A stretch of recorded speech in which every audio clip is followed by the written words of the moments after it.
Hello दोस्तों, स्वागत आप सभी का ऑनलाइन हिंदी विपिन कुमार के इस चैनल में। इस वीडियो में हम लोग बात करेंगे हिंदी साहित्य और व्याकरण से संबंधित 100 महत्वपूर्ण प्रश्नों पे जो आने वाले परीक्षाओं super TET junior TET C TET प्राथमिक शिक्षक भर्ती हर परीक्षाओं में उपयोगी साबित होंगे। तो चलिए शुरू करते हैं। शुरू करने से पहले गुजारिश है, चैनल में नए हैं तो लाइक सब्सक्राइब शेयर जरूर करिएगा।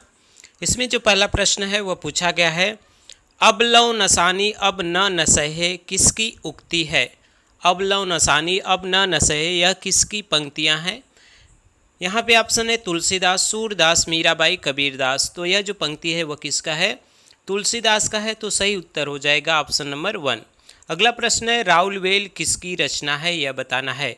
तो राउलवेल एक शिलांकृत कृति है जो रोड़ा कवि द्वारा लिखा गया है और यह गद्य पद्य मिश्रित चंपू काव्य में लिखा गया है, यानी चंपू काव्य की शुरुआत यहाँ से हुआ है। तो यहाँ पे सही उत्तर होगा बी। चलिए अगला प्रश्न है, इनमें से कौन सी रचना अवधी भाषा की नहीं है यह बताना है। तो अवधी भाषा की रचना कौन सी नहीं है। तो देखिए रामचरितमानस अवधी में है, पद्मावत अवधी में है, चांदायन भी अवधी में है, लेकिन विनय पत्रिका जो तुलसीदास की ही रचना है वह ब्रज भाषा में है। यह विनय पत्रिका किस में है, ब्रज भाषा में। तो यहाँ पे सही उत्तर होगा सी। चलिए अगला प्रश्न हम लोग देखेंगे। अगला जो प्रश्न है, उद्धव शतक किसकी कृति है यह बताना है। उद्धव शतक किसकी कृति है।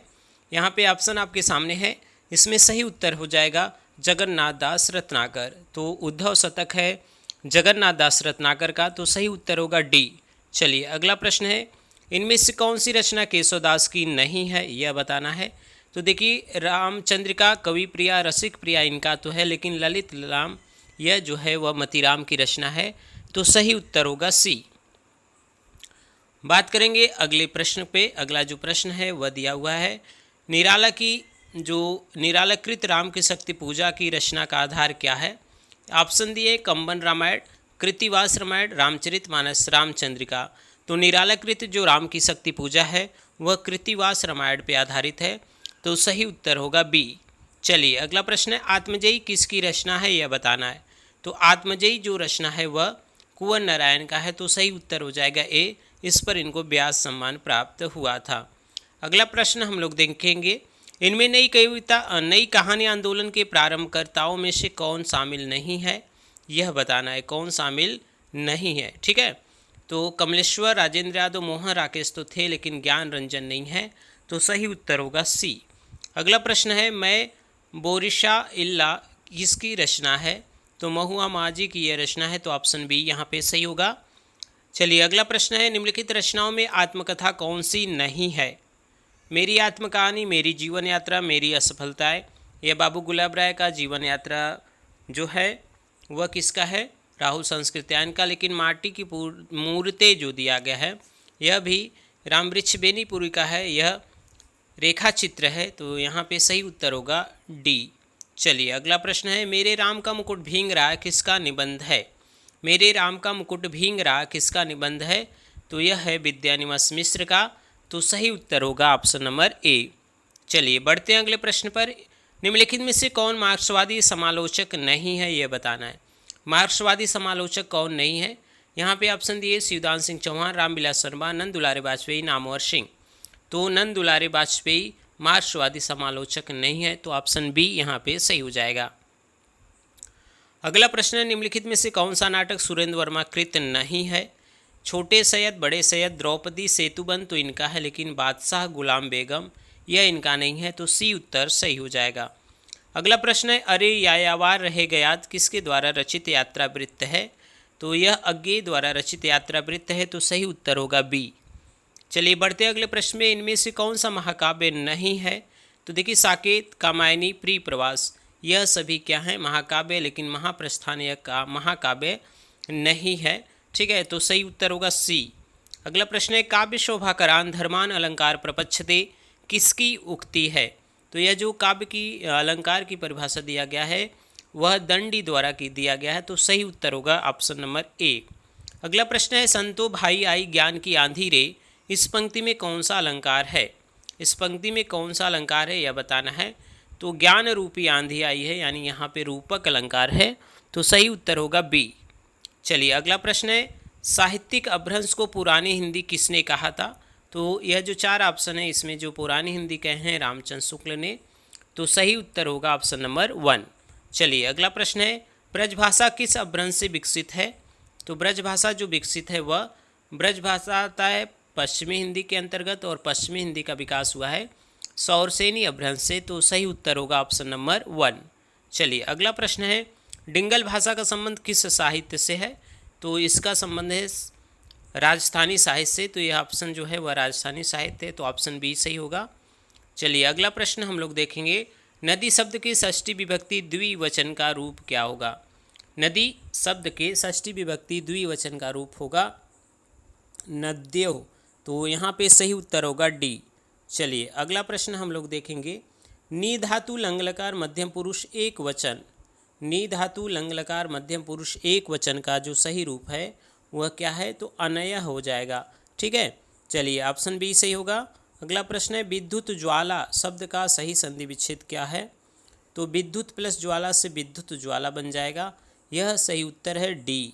चलिए अगला प्रश्न है, रामस्सेति में प्रयुक्त संधि का नाम क्या है? एक सूत्र होता है स्तोश्चुनाश्चु, यानी स के बाद अगर तालव्य स आता है तो जो दंत स है वह तालव्य स में बदल जाएगा, यह बनेगा रामस्सेते, इस प्रकार से बनेगा। यह किसका है? व्यंजन संधि का, तो सही उत्तर होगा डी। चलिए अगला प्रश्न है, पश्चिमी हिंदी की प्रमुख भाषा क्या है? तो पश्चिमी हिंदी की प्रमुख भाषा जो इसमें है अवधी, बघेली, छत्तीसगढ़ी तो आते हैं पूर्वी में, यहाँ पे जो कन्नौजी है वह आता है पश्चिमी हिंदी में, तो सही उत्तर होगा डी। चलिए अगला प्रश्न हम लोग देखेंगे, कौरवी बोली बोली जाती है कहाँ पे? तो कौरवी बोली जो बोली जाती है वह कहाँ पे यह बताना है, तो यह मेरठ में बोली जाती है, तो सही उत्तर होगा सी। हिंदी को भारत की राजभाषा संविधान की किस धारा के अंतर्गत घोषित किया गया, यह बताना है। तो धारा 343 फर्स्ट में यह कहा गया है, तो सही उत्तर हो जाएगा डी। चलिए अगला प्रश्न है, देवनागरी लिपि का विकास किस लिपि से हुआ है, यह बताना है। तो देवनागरी लिपि का जो विकास हुआ है वह ब्राह्मी लिपि से हुआ है, तो सही उत्तर होगा ऑप्शन नंबर ए। चलिए बढ़ते हैं अगले प्रश्न को, किस राज्य की राजभाषा हिंदी नहीं है? यहाँ पे देखिए उत्तर प्रदेश, मध्य प्रदेश, छत्तीसगढ़ की तो है, लेकिन पंजाब की राजभाषा हिंदी नहीं है, तो सही उत्तर होगा यहाँ पे ऑप्शन नंबर डी। चलिए अगला प्रश्न है, विद्वान का स्त्रीलिंग क्या होगा? तो विद्वान का स्त्रीलिंग होता है विदुषी, तो सही उत्तर होगा सी। अगला प्रश्न है, वह धीरे धीरे चलता है, इस वाक्य में धीरे धीरे क्या है? देखिए जब कार्य की विशेषता बतलाया जाए तो वहाँ पे क्रिया विशेषण होता है, वह चलने की विशेषता बतला रहा है कि वह धीरे धीरे चल रहा है, इस कारण से यहाँ पे क्रिया विशेषण हो जाएगा। कुछ प्रश्न संस्कृत से है, टेट सीटेट सभी में संस्कृत से प्रश्न आते हैं, ध्यान रखिएगा। कालिदास की कौन सी रचना नहीं है? मालविकाग्निमित्रम, रघुवंशम, और कुछ ऑप्शन इधर दिए गए हैं उसे देखते हैं, ऋतु संहार और काव्यादर्श। तो यहाँ पे देखिए काव्यादर्श जो है वह दंडी की रचना है, तो सही उत्तर होगा डी। चलिए अगला प्रश्न है, बिहारी के गुरु का नाम क्या था? बिहारी के गुरु का नाम क्या है इसे आपको बताना है। ठीक है, तो यहाँ पे देखिए रामानंद तो इनके गुरु हैं नहीं, राजा जयसिंह भी नहीं है, विट्ठलनाथ भी नहीं, तो वल्लभाचार्य लग रहे हैं, तो सही उत्तर सी होना चाहिए। वैसे आप कमेंट में ज़रूर बताइएगा बिहारी के गुरु का नाम क्या है। अगला प्रश्न है, तुलसीदास के किस ग्रंथ के आधार पर इनकी गणना विश्व साहित्य की महान विभूतियों में की जाती है? तो इनकी जो रचना है रामचरितमानस, जो सर्वश्रेष्ठ अगर कहें हिंदी साहित्य का सर्वश्रेष्ठ रचना माना जाता है, इसके कारण इनकी गणना विश्व साहित्य की महान विभूतियों में किया जाता है, तो सही उत्तर होगा डी। रामचरितमानस में यह संवत 1631 में प्रकाशित हुआ था, 7 कांड है इसमें, तो इसे याद रखिएगा। अगला प्रश्न है, गोस्वामी तुलसीदास ने अपने किस ग्रंथ में भगवान राम से अपने उद्धार के लिए विनय किया है? तो वह उत्तर है विनय पत्रिका में इन्होंने अपने उद्धार के लिए विनय किया है राम जी से, तो सही उत्तर होगा बी। चलिए अगला प्रश्न है, किस वार्ता ग्रंथ में रसखान को उच्च कोटि का कृष्ण भक्त कवि कहा गया है? तो गोकुलनाथ द्वारा रचित जो 252 वैष्णव की वार्ता है उसमें रसखान को उच्च कोटि का जो है कृष्ण भक्त माना गया है, तो सही उत्तर होगा बी। अगला प्रश्न है, उदित उदयगिरी मंच पर रघुवर बाल पतंग बिकसे संत सरोज सब हर्षे लोचन भृंग। देखिए इस पंक्ति में बहुत अलंकार पूछा जाता है, कौन सा अलंकार? तो यह रूपक का उदाहरण है, ध्यान रखिएगा। यह तुलसीदास की पंक्ति है, ठीक है, धनुष भंग से लिया गया है रामचरितमानस के, तो सही उत्तर होगा बी। चलिए अगला प्रश्न है, वानर नामक मासिक पत्रिका का संपादन किसने किया था? याद रखिएगा, इसका पत्रिका के संपादक हैं पंडित राम नरेश त्रिपाठी। चलिए अगला प्रश्न है, अगर चोर मर जाता प्रमुख काव्य रचना किसका है? तो अगर चोर मर जाता इस काव्य रचना जो है वह त्रिलोचन का है, तो सही उत्तर होगा बी। चलिए अगला प्रश्न हम लोग देखेंगे, सहे वार पर वार अंत तक लड़ी बीर बाला सी, आहुति सी गिर चढ़ी चिता पर चमक उठी ज्वाला सी, पंक्ति में कौन सा अलंकार है? तो देखिए सी अगर आ जाए तो समझिए वहाँ पे कौन सा अलंकार होता है? उपमा अलंकार होता है। चलिए सही उत्तर होगा बी। अगला प्रश्न है, पीतर पात सरिस मंडोला में उपमान क्या है? ठीक है, उपमान मतलब जिससे तुलना की जाती है, उपमेय मतलब जिसकी तुलना की जाती है। तो यहाँ पे मन की तुलना पीपल के पत्ते से किया गया है, तो उपमान जो है वह बी होगा, पीपर का पत्ता या पीपर पात, तो सही उत्तर बी है। चलिए बढ़ते हैं अगले प्रश्न को, वह सामासिक छंद जिसके प्रत्येक चरण में 24 मात्राएं होती है, 11 और 13 मात्राओं पर यति होता है, वह क्या है? तो देखिए 13 और 11 पर यति के साथ सममात्रिक छंद है, 24 मात्राएं होते हैं, 4 चरण है रोला में, तो सही उत्तर होगा बी। चलिए अगला प्रश्न है, चिड़िया का तत्सम क्या होता है? तो चिड़िया का जो तत्सम होता है वह चटिका होता है, तो सही उत्तर होगा सी। इनमें से जूता का पर्यायवाची शब्द क्या है? तो देखिए यहाँ पे चरण दास जो होता है वह जूता का पर्यायवाची है, तो सही उत्तर बी होगा। मात्राज्ञा में सही संधि विच्छेद क्या है? देखिए मातृ प्लस आज्ञा से मात्राज्ञा बनता है, मातृ प्लस आज्ञा से अगर री के बाद कोई स्वर हो भिन्न स्वर तो री र में बदल जाता है, तो त और र में जोड़ेंगे तो त्र बन जाएगा, तो यह यड़ संधि का उदाहरण है, सही उत्तर है सी। चलिए अगला प्रश्न है, जगन्नाथ का सही संधि विच्छेद क्या है? तो जगत प्लस नाथ से जगन्नाथ बन जाएगा, यह सही उत्तर है, यह व्यंजन संधि का उदाहरण है, ध्यान दीजिएगा। चलिए अगला प्रश्न है, चितकोबरा उपन्यास किसका है? तो यह जो उपन्यास है वह मृदुला गर्ग का है, तो याद रखिएगा ऑप्शन नंबर यहाँ पे जो सी है वह सही हो जाएगा। ठीक है, चलिए अगला प्रश्न हम लोग बढ़ेंगे, देखेंगे वैद्य जी किस उपन्यास के पात्र हैं? तो देखिए वैद्य जी प्रमुख उपन्यास राग दरबारी जो श्रीलाल शुक्ल का है उनके प्रमुख पात्र हैं, तो सही उत्तर होगा बी।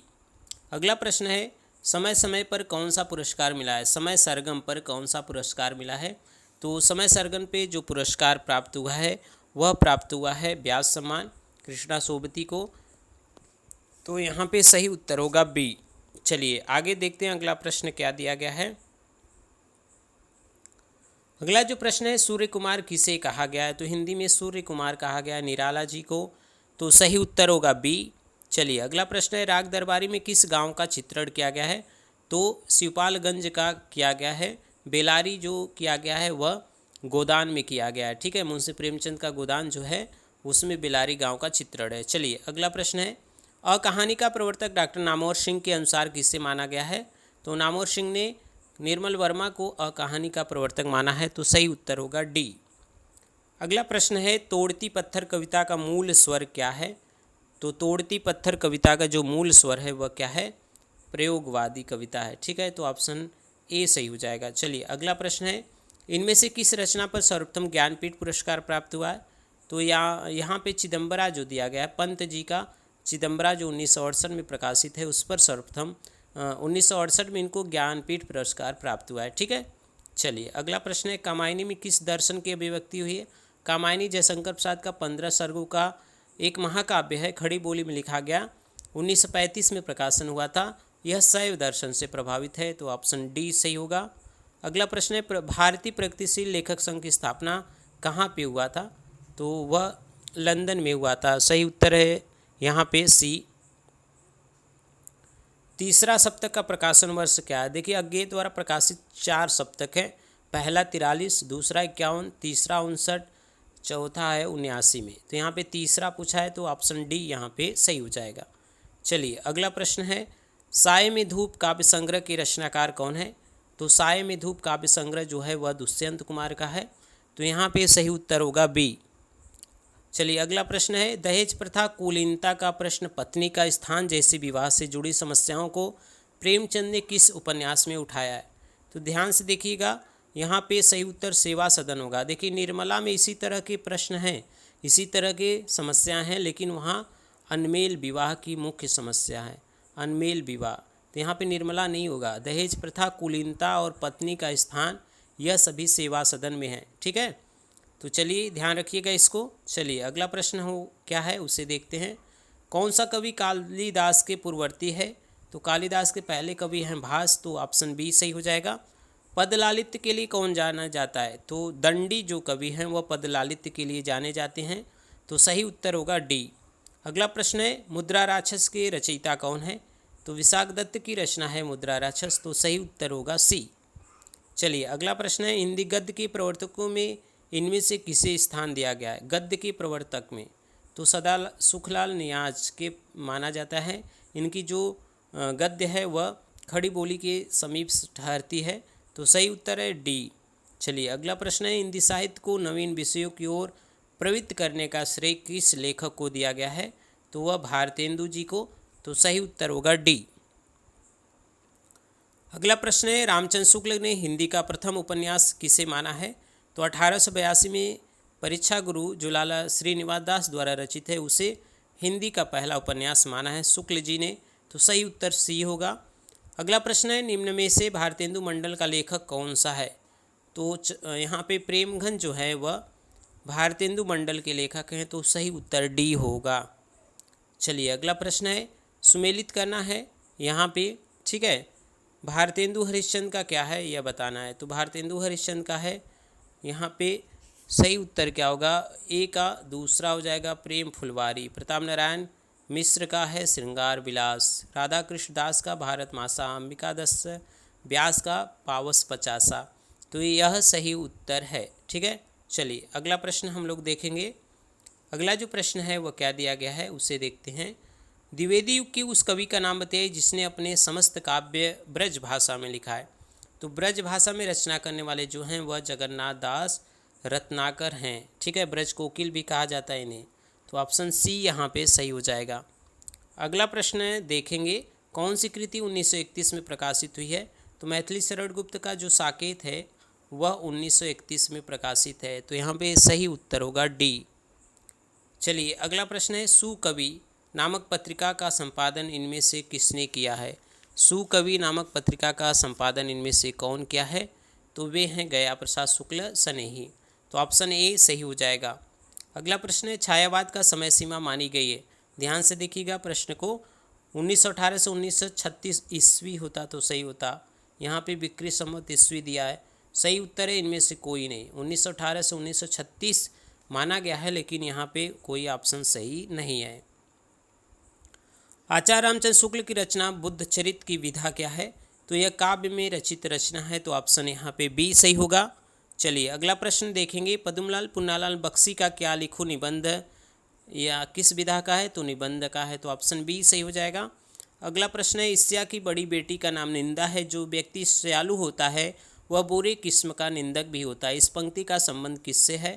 तो ईर्ष्या तू न गई मेरे मन से, यह जो रचना है उससे लिया गया है, तो सही उत्तर सी होगा।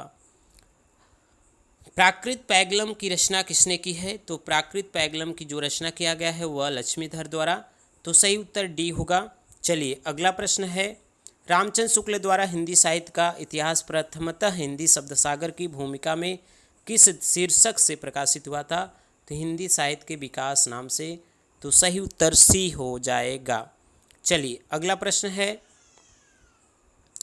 मैथिल कोकिल नाम से प्रसिद्ध कवि कौन है? तो विद्यापति की पदावली जो मैथिली भाषा में रचित है उसके कारण इन्हें मैथिल कोकिल कहा जाता है, तो सही उत्तर हो जाएगा सी।